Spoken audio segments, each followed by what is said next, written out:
Today I'm going to be sharing with you my reflections on motherhood, parenting. Number one, I am no parenting expert. I do not study any kind of stuff. These are just my personal thoughts, my personal reflections on parenting.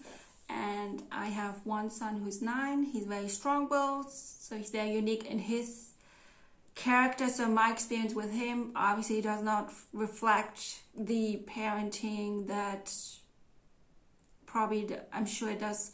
Not everything I will be sharing with you is one-to-one exactly the same experience that you have, because no child is the same. So I'm just kind of going to be sharing with you my learnings, my understandings that have come through reflection, and just things that have helped me along the journey. And just so you know, this is what I think and feel right now. If you ask me in half a year, I might tell you something totally different again, because then I'm constantly evolving in my understanding. So please understand, I'm no expert as any means. I might have taken a couple classes, and I might have talked to some so-called experts to get help from them, and that's about it. So my son is 9. He is half American, half German. I'm German. His father's American. My son in his character is very, very American. Yes, he's very much like his papa, very outgoing, and the family is my ex-husband's family. They're very artistic. They love being on stage. My son loves the attention. He loves it. And he's very good at acting. He's good at drawing. He's good at singing. So he's definitely got that. And did I already mention he's very, very strong-willed? And he's driven me crazy more than anything else. We've been through quite a bit. So I want to share. So things that I used to try to control, I learned that there is no point in controlling that boy, because he will just stand his ground and not listen to his mama. Yeah. So when he was 6 and he just started school, that's when his father moved out. So I was going through a really tough time. I had to emotionally deal with the whole separation, and I had 2 miscarriages before, so I was myself in a really bad spot, and I'm sure my son had his own stuff going on. So in the evenings, I tried to put him to bed, and I was like, get dressed, brush your teeth, every evening, the same. He just wouldn't do it, and I was like, why do I have to tell you that 10, 15 times, and you're not listening? I was just going crazy. Now he's 9. What do I know? He just wears clothes that he can wear to school, that he can wear outside the house and inside the house. So I don't have to stress about him getting changed in the morning and at night.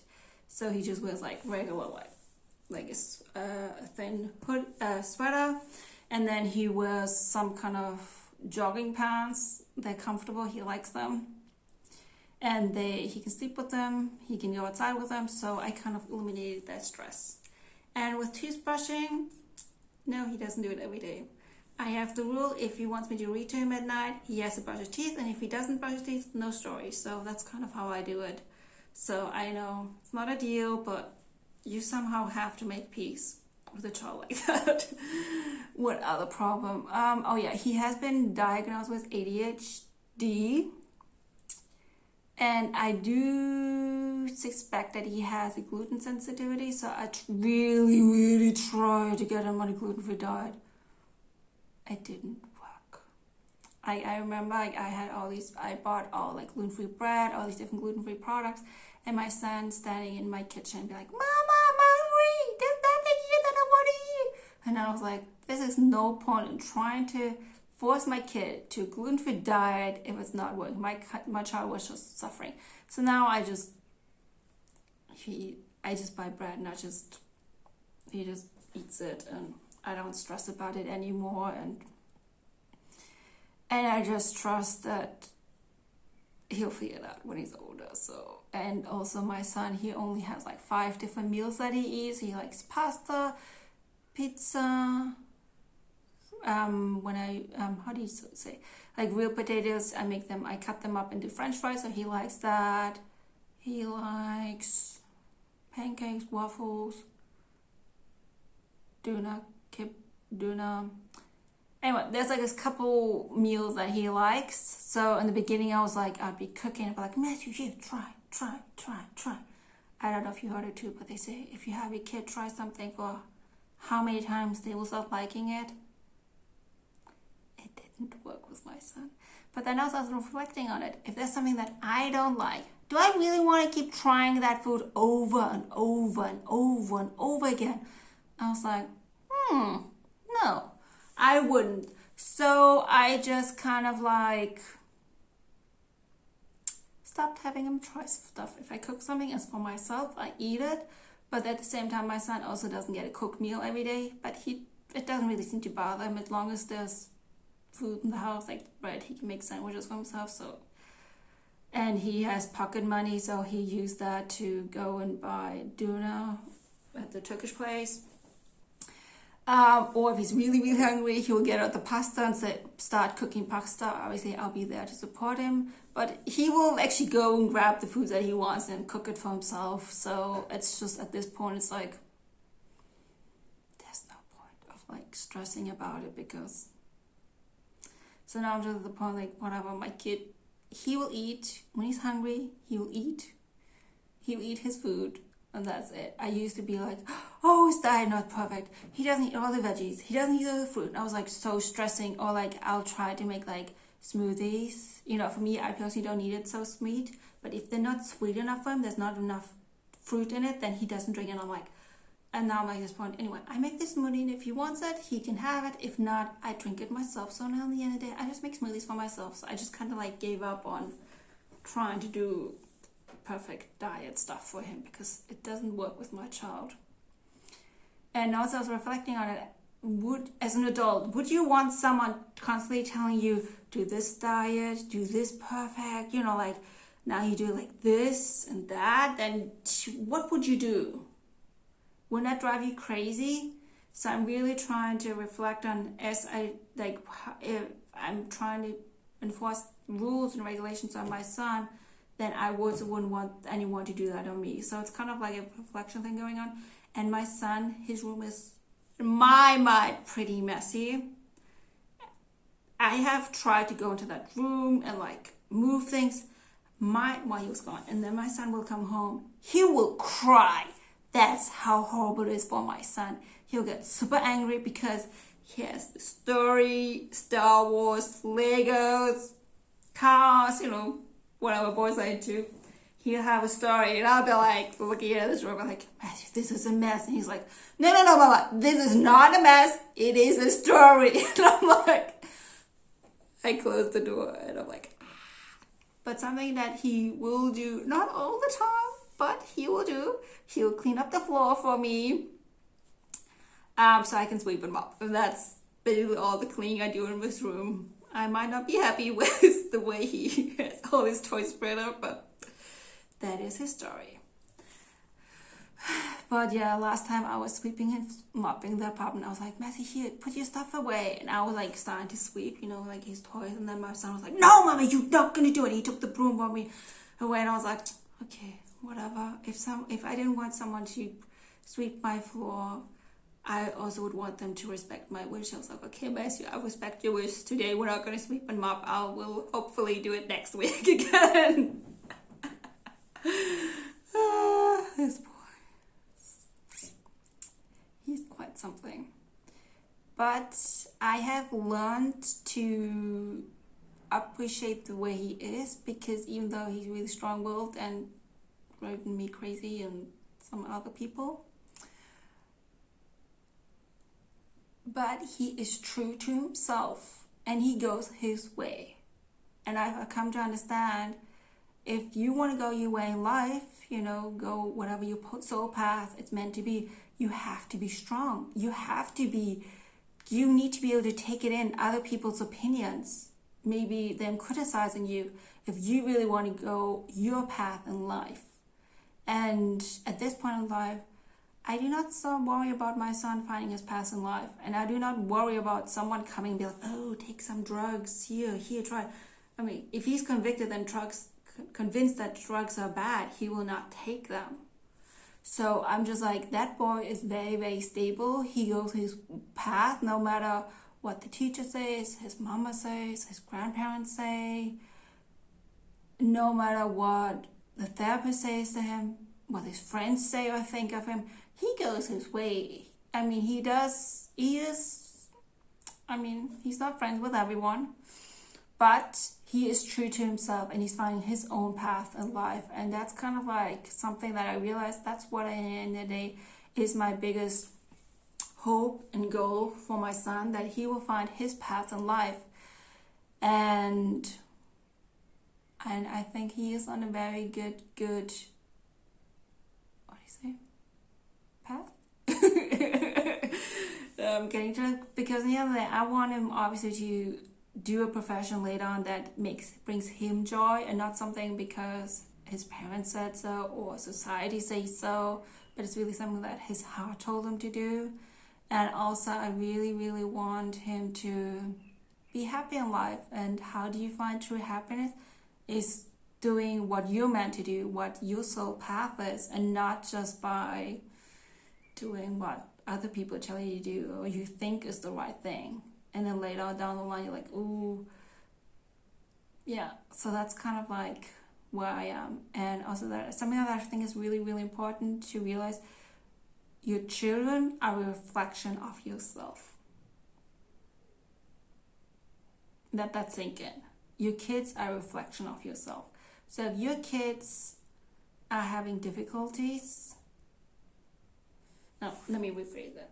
So my kid was having difficulties in school. He was not listening at home, misbehaving and all kinds of stuff. But I personally was also going through a really tough time with the separation. And the way I always saw it, so like my son needs to get help, but I need to get help too. I always thought it was a two-way thing. Like I never thought that it was only my kid that needed help. I always thought it was like I need help too. So over time we've been to different therapies, different spiritual work. We've done quite a bit over the time, and I'm still working on it. But I've been able to let go a lot of pain, a lot of anxiety, a lot of resentment.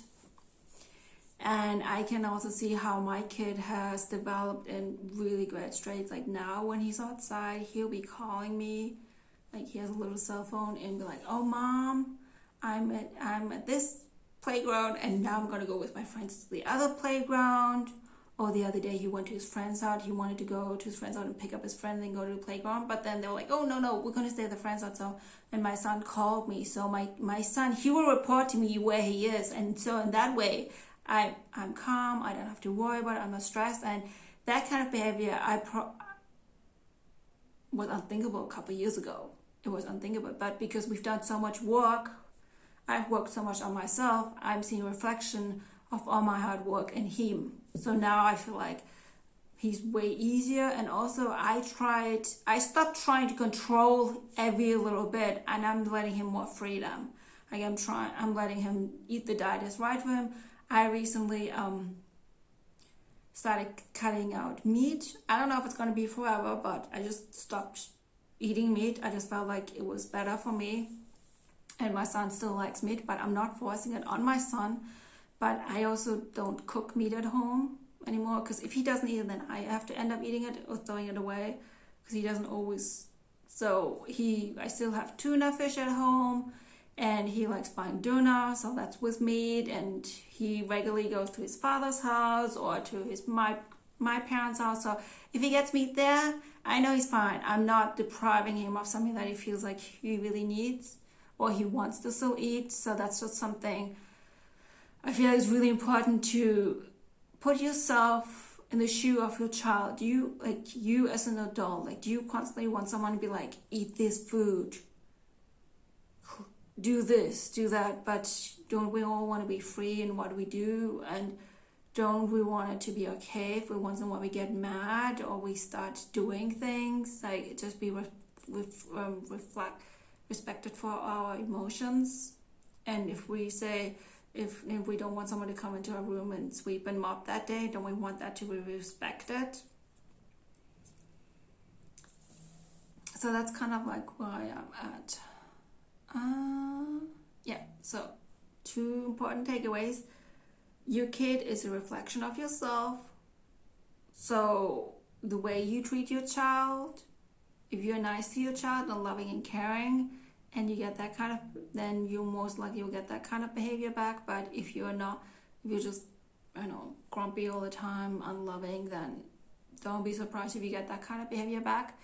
And if you eat like chocolate all the time and sweets, then don't be surprised if your kid also eats sweets all the time. So just kind of like, if you see behaviors in your child might not be so happy about, just start reflecting. So is that coming from me? What can I work on? And I promise you, as a parent, if you keep working on yourself and doing your work, your own development, healing work, you will see a reflection of that in your child too.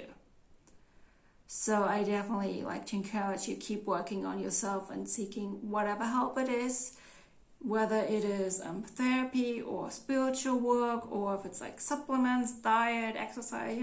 I think each one of us knows ourselves what's best for ourselves. I've done different things over the years, which have helped me.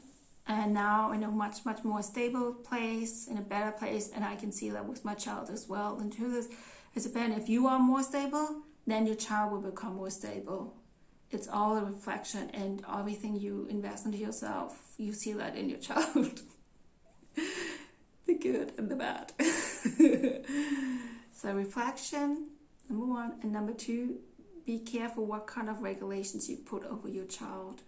How do you want to be treated? Just be a little bit mindful of that. How do you treat your child? Is that how you want to be treated? I'm not saying that I do. I still have to do more than enough things wrong, but at least I'm aware of it and I'm working on it and letting my kid be more and more free. And yes. What else?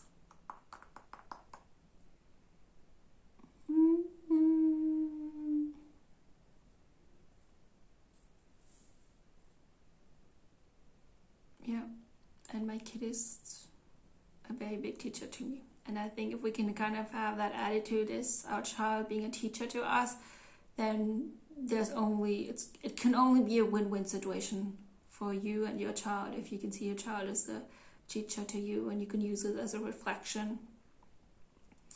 So I send you all lots and lots of love and lots of strength for your parenting.